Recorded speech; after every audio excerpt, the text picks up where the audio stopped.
you're this perp, and man, there's just certain animes, certain movies, certain TV shows, if written correctly and hits every emotional beat, it could do something to you, man. And that's really how I'm feeling after watching Vinland Saga episode 24.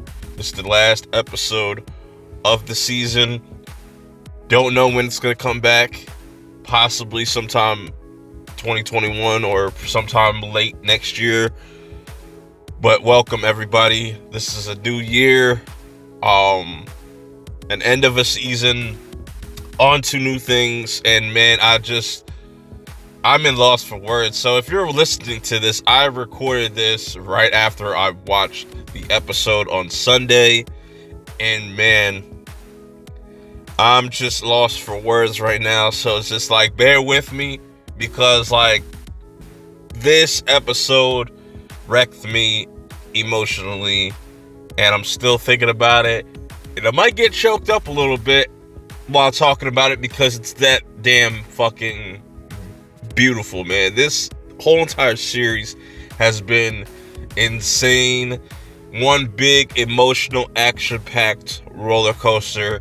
You know, we have dope characters from Thorfinn to Askeladd to Thor's in the beginning.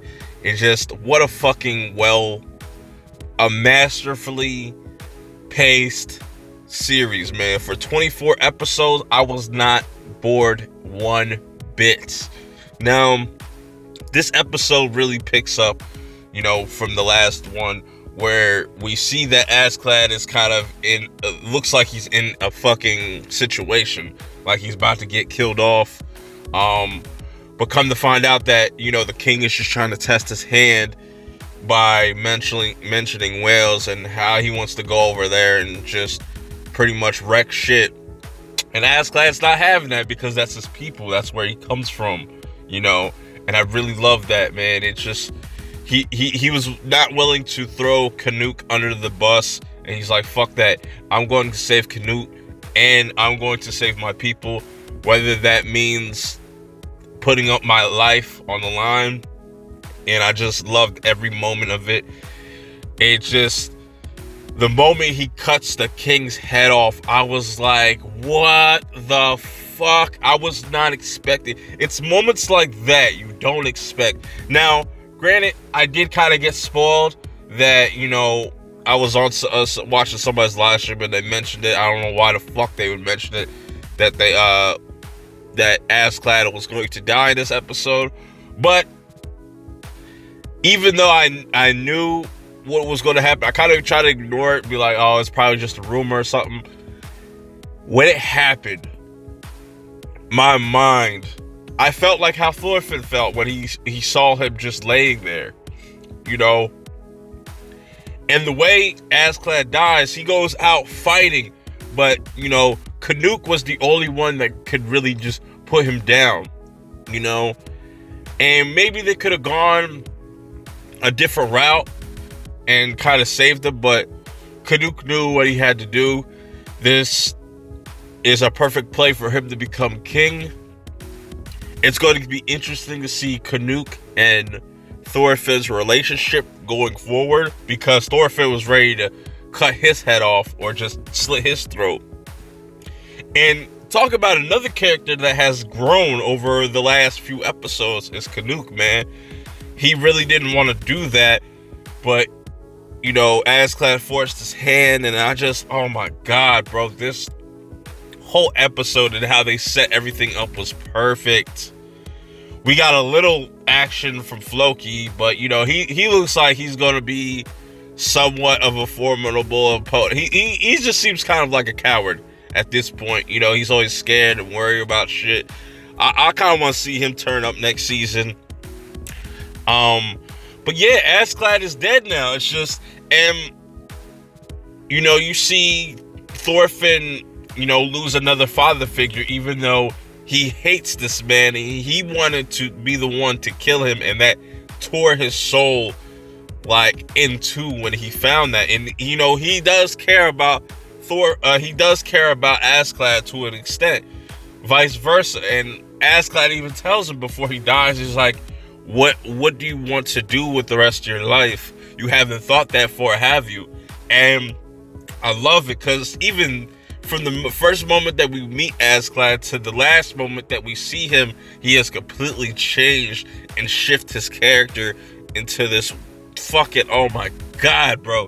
This episode was incredible. This is definitely one of my favorite episodes of the season. I would love to do like a top 10, but I know you guys don't have time for that. But you know, just the relationship between Thorfinn and Askeladd was fucking talk about, don't let me forget that we finally get to know Askeladd's name. It's like Lucius something. He's got his father's middle name, Caddis or some shit like that. I'm sorry, I'm just, a lot of things are running through my head, but I loved how everything comes together. We get his backstory, we get, you know, his real name, we get what he stands for, and just, he started off as this mystery character, but now it's just so well done and well fleshed out. It's just, my mind is blown right now. I can't even, like, this episode literally left me speechless. I cannot wait for season 2. What do you guys think about this episode, or what do you guys think about the series as a whole? Definitely let me know in the comments below, and definitely hit that subscribe button, you know what I'm saying, for next year. We're definitely going to talk about this once again. I'm still in the loss for words for what I've just witnessed. It's just been incredible.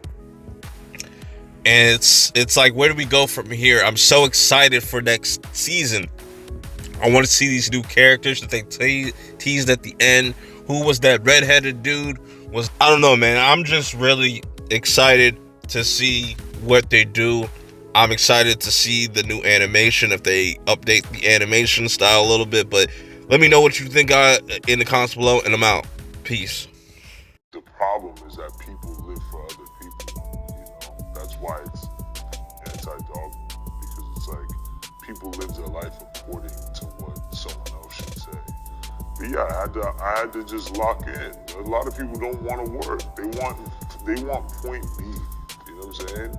They don't understand though that it's like, yo, you really gotta do all this though to get there. Are you down for that, or you just want to be on the jet?